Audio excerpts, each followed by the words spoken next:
Welcome to the deep dive. Today we're zeroing in on something pretty fundamental for growth: habits. Right. And specifically, we're pulling some key ideas from James Clear's Atomic Habits. Exactly. The big idea is, well, small. Small habits done consistently lead to huge results down the line. It's not always about these grand gestures. Forget the giant leaps for a moment. Yeah. Think tiny. He calls them atomic habits because they're like the atoms of overall results, small but powerful when they build up. Like that 1% better each day idea, right? It doesn't sound like much, but it compounds. Precisely. It compounds significantly over, say, a year.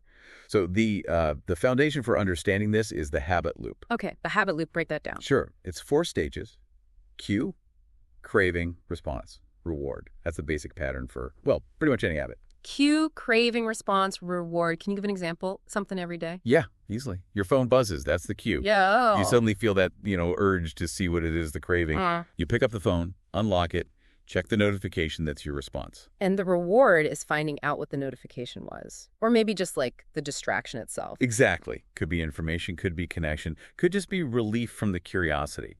That satisfaction is the reward, and it tells your brain, hey, let's do that again next time. Right. So if we understand that loop, we can start to tinker with it. That's the whole idea. Yeah. And that leads us straight into Clear's 4 laws of behavior change. They're like practical levers we can pull. Levers. Okay, let's pull the first one. What is it? Law 1, make it obvious. Make the cue obvious, you mean? Yes. For good habits, you want the trigger to be really clear. For bad habits, you want to make it invisible. How do you make a good cue obvious? Well, one great way is habit stacking. The formula is, after I current habit, I will new habit. Ah, like after I brush my teeth, I will meditate for 1 minute. Perfect. You're Wow. linking the new habit to an existing one. Another tool is an implementation intention.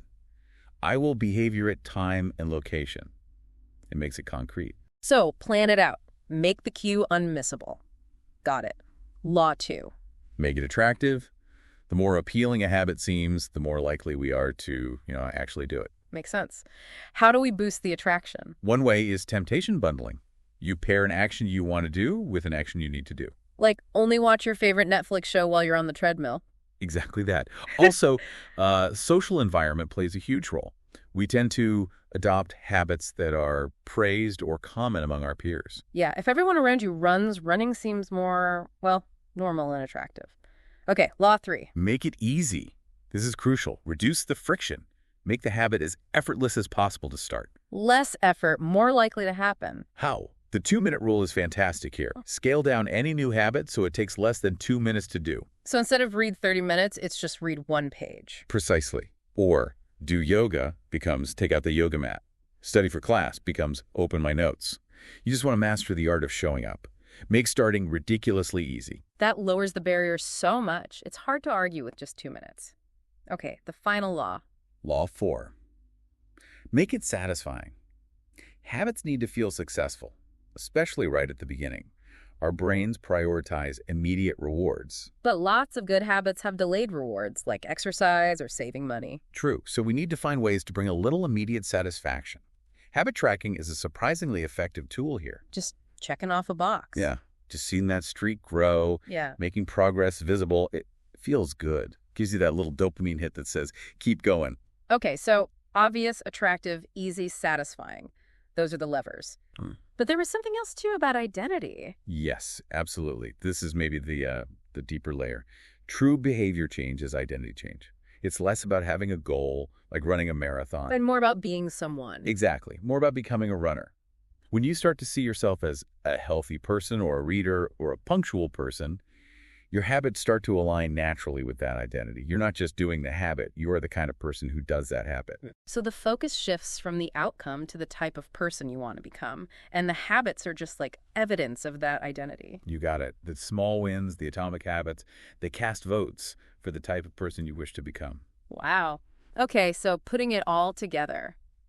Start ridiculously small, use the 4 laws to make it obvious, attractive, easy, satisfying, and focus on the identity you're building. That's a great summary. And be patient. Design your environment, track your progress. Don't beat yourself up if you miss a day. Just get back on track. Consistency over intensity. This has been super helpful, a really practical framework. So for you listening, maybe the question to ponder is this. What's one tiny, almost insignificant atomic habit you could start today that casts a vote for the person you want to be? Yeah, just one small thing. It can make all the difference.